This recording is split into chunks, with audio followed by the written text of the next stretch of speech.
Platform of Ashutosh the truth of your journey. Myself Ashutosh Pandey. आज मैं बात करूंगा सुशांत सिंह राजपूत के बारे में और नेपोटिज्म के बारे में। सुशांत सिंह राजपूत जो इतने बड़े एग्जाम्पल, जो इतने बड़े इंस्पिरेशन, इतने बड़े मोटिवेशन कि हम सबको जानना चाहिए। अगर आप उनके रियल लाइफ में जाते हैं, अगर आप उनको मानते हैं, अगर उनके बारे में आप बायोग्राफी पढ़ते हैं तो आपको पता चलेगा कि वह ऐसा motivated, inspired, barrier free thinking, futuristic person है जिनकी कंपैरिजन इनके जैसे लोग, मैंने बोला था ना इलॉन मस्क वाली वीडियो में, सदी में सिर्फ एक दो पैदा होते हैं, ऐसे भी हैं हमारे, ऐसे ही हमारे सुशांत सिंह राजपूत। तो चलिए इस वीडियो को स्टार्ट करते हैं। तो बेसिकली पहले हम आपको इंट्रोडक्शन देंगे नेपोटिज्म का, कि नेपोटिज्म एक्चुअली में होता क्या है। दोस्तों, जब मैं वर्ड बोलता हूँ नेपोटिज्म, तो आपने कई सारे टीवी एक्टर्स को और पॉलिटिशियन को बोलते देखा होगा कि हम नेपोटिज्म के खिलाफ हैं।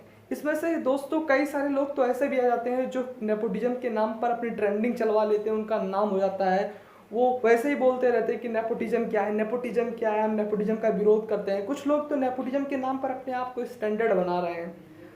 तो पहले तो आपको बेसिक इंट्रोडक्शन देंगे कि नेपोटिज्म एक्चुअली में होता क्या है। आप किसी भी फैमिली की बात करें, चाहे अमिताभ बच्चन फैमिली, कपूर फैमिली, या फिर पॉलिटिक्स में देख लें, बिजनेस में देख लें, इन सारी चीज़ों में नेपोटिज्म होता है दोस्तों। भाई भतीजावाद जिसे भी बोले हैं कि अगर किसी का बाप एक्ट्रेस है, जैसे मैं एग्जांपल लेता हूँ, नाम तो नहीं लेना चाहिए, लेकिन by the way I am taking the example कि नेपोटिज्म में जब मैं बात करूँ तो जैसे सनी देओल हो गए, बॉबी देओल हो गए, इनके पिताजी एक्टर, ऐसे ही अमिताभ बच्चन, अभिषेक बच्चन, ऐसे ही आप देखेंगे आलिया भट्ट के पिताजी भी डायरेक्टर हैं। ऐसे भी आप अगर आप कोई चैन देखेंगे, जैसे अगर आप पॉलिटिक्स में बात करते हैं तो राहुल गांधी की पूरी फैमिली हो गई, तो शुरू से अगर आप देखेंगे तो गांधी गांधी गांधी। तो दोस्तों ये होता है नेपोटिज्म, हर एक चीज में नेपोटिज्म भरा है। सुशांत सिंह राजपूत बोलते थे कि if you are doing any work it means there will be a nepotism.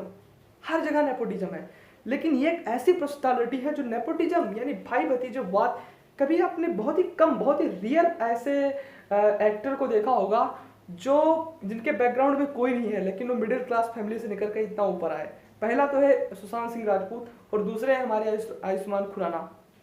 ये ऐसे सक्सेस स्टोरी है जिन्हें हम सबको जानना चाहिए। सुशांत सिंह राजपूत बेसिकली 1986 में इनका बर्थ हुआ बिहार के पटना में, और सन 2000 में दिल्ली चले आए। दिल्ली आने के बाद में इनका पहले इन्होंने अपनी 11th में एक फिजिक्स का कोई कंपटीशन था जिसमें इन्होंने गोल्ड मेडल जीता। उसके बाद में इनका सपना बना कि हम क्या करते हैं, एस्ट्रोनॉट्स बने। फिर कुछ इनके मन में डाउट था कि हम इंजीनियर बने या फिर हम कुछ ऐसे इनके मन में डाउट थे कि हम इंजीनियर बने, एस्ट्रोनॉट्स बने, क्या बने। फिर फाइनली इन्होंने डिसाइड किया कि हम इंजीनियर बनेंगे। फिर उन्होंने क्या किया, अपनी 11th और 12th की प्रिपरेशन करने के बाद में इन्होंने IIT में AIR 7 ऑल इंडिया रैंक 7 लेकर आए। उसके बाद में इन्होंने मैकेनिकल इंजीनियरिंग की दिल्ली में मैकेनिकल इंजीनियरिंग करने के बाद में इनका क्या था दोस्तों, इनको डांस बहुत ज़्यादा इंटरेस्ट था। ये ऐसी पर्सनालिटी जो हर फील्ड में अपने आप को देखने को मिलेंगे। इनकी कहानी अगर आप दिल से सोचेंगे, इनके बारे में अगर आप दिल से इनकी बायोग्राफी को पढ़ेंगे तो आपको समझ में आएगा। फिर उन्होंने क्या किया, जब वो दिल्ली में चले गए, दिल्ली में जाने के बाद में उन्होंने मैकेनिकल इंजीनियरिंग की। उसके बाद में इनका डांस का शौक लगा, डांस जाने बैक स्टेज डांस किया। फिर इनको एक बार उनका उसके बाद में इन्होंने क्या हुआ, ये पवित्र रिश्ता सीरियल में आ गए। इनकी परफॉर्मेंस थी क्योंकि हर चीज़ में आगे थे। आप देखेंगे कि MS धोनी जो फिल्म है, वास्तव में फिल्म में किसी आम एक्टर के बस की बात नहीं थी। इसमें बहुत ज़्यादा हार्ड वर्किंग था, इतना हार्ड वर्किंग था, उनके हर एक स्टेप्स को कॉपी करके उस पर अप्लाई करना। तो बेसिकली ये बहुत ही ज़्यादा इंपॉर्टेंट चीज़ है और हम सबको सुशांत सिंह राजपूत के बारे में जानना चाहिए। ये एक ऐसा बंदा है जो हार्ड वर्किंग है।